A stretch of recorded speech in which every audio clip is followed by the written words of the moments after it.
Compte à l'envers ou à l'endroit, compte de travers ou compte tout droit, voici purée de cochon. Aujourd'hui, le loup est tout guilleret. Il a cueilli dans la forêt 3 petits porcelets, une carotte, 2 navets. Le loup va bien se régaler. Je fais de la purée de petits cochons, pour 1, pour 2, pour 3, pour moi. Mais dans la casserole, ça se bidonne et ça rigole. Regardez-moi ce vieux barbichu à la queue tordue. Quoi, s'énerve le loup, qu'est-ce que vous avez à ricaner les porcelets? Eh ben, c'est pas du tout la recette de la purée de cochon. Si tu fais comme ça, ce sera raté.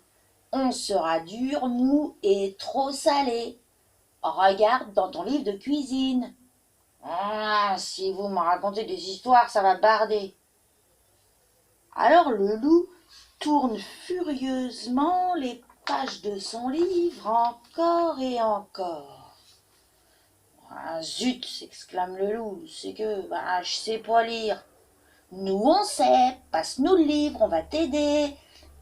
Bon, pour une bonne purée de cochon, il faut avant tout un gros pot de miel. J'en ai pas, soupire le loup. Ah, mais c'est écrit dans la recette. Pas de miel, pas de purée. Oh, s'écrie le loup tout à coup. Je sais où en trouver. Compère Ours pourra me dépanner. Et le loup file en chantonnant, ravi à l'idée de ce bon repas. Je fais de la purée de petits cochons, pour 1, pour 2, pour 3, pour moi. Mais comme le loup n'a pas lu le panneau, danger, abeille au travail, piquer, repique, piquant haut, piquant bas, les abeilles s'en donnent à cœur joie. Compère Ours referme son album en grommelant.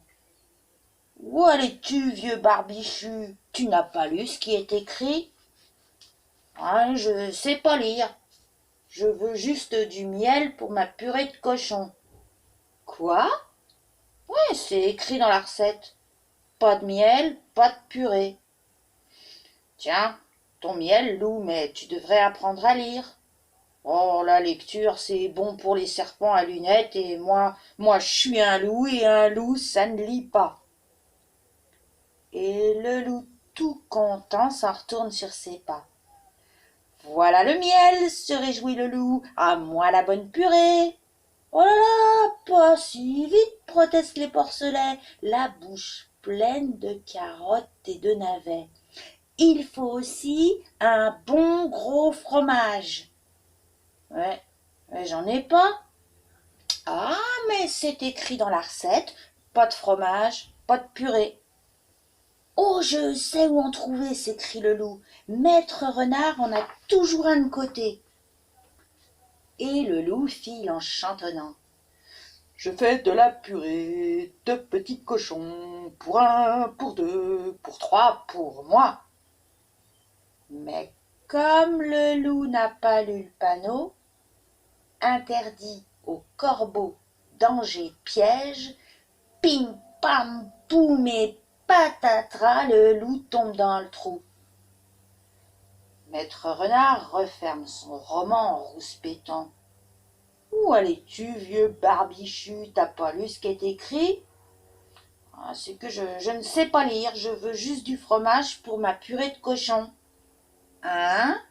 Oui, c'est écrit dans la recette. Pas de fromage, pas de purée. Tiens ton fromage, loup, mais je t'assure, tu devrais apprendre à lire. Oh, la lecture, c'est bon pour les chouettes à chignons, et moi je suis un loup, et un loup, ça ne lit pas. Et le loup, tout content, s'en retourne sur ses pas. Voilà le fromage, se réjouit le loup, à moi la bonne purée. Hop, hop, hop, pas si vite, s'exclament les porcelets, le groin plein de miel. Il faut aussi un gros morceau de beurre. J'en ai pas non plus, souffle le loup. Ah, mais c'est écrit dans la recette. Pas de beurre, pas de purée. Ah bon, je sais où en trouver, grogne le loup. Je connais une grand-mère qui en a plein son garde-manger. Je fais de la purée de petits cochons pour un, pour deux, pour trois, pour moi. Mais comme le loup n'a pas lu le panneau, attention, école, interdit au loup, crac boum badaboum, voilà le loup saucissonné dans la cour de récré. Grand-mère referme son magazine en ricanant. Où elle est-tu, vieux barbichu? T'as pas lu ce qui est écrit? Ah, c'est que je sais pas lire, je veux juste du beurre. Quoi? Tu ne sais pas lire? Qu'est-ce que tu me chantes là? Ah, la lecture, c'est bon pour les taupes à l'orgnon. Moi, je suis un loup et un loup, ça ne lit pas. Taratata, patralala, je vais t'apprendre. Assieds-toi. Le loup lit, souffle et sue. Allez, reprenons. A, B, C, des carottes et des navets. On ne copie pas sur le chaperon rouge. Après bien des leçons, le loup a appris à lire et tout content, il s'en retourne sur ses pas.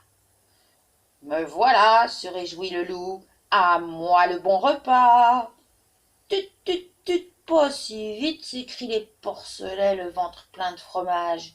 Il nous faut aussi des pommes de terre et de la confiture de groseille et un bon gros pot de lait et des tonnes de pommes bien mûres et du jus de betterave dit le loup en feuilletant le livre de cuisine.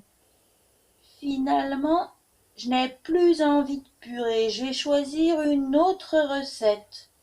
Toi, rigolent les porcelets, mais tu sais pas lire.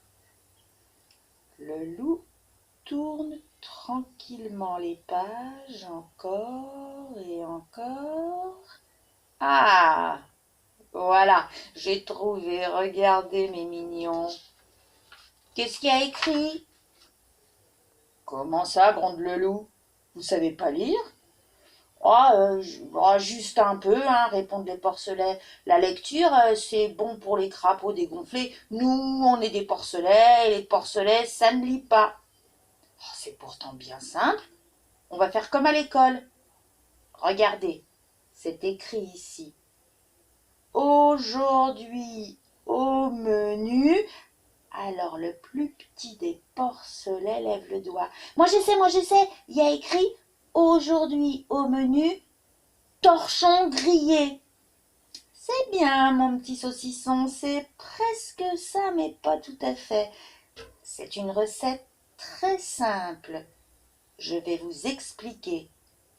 Aujourd'hui, au menu, cochon grillé.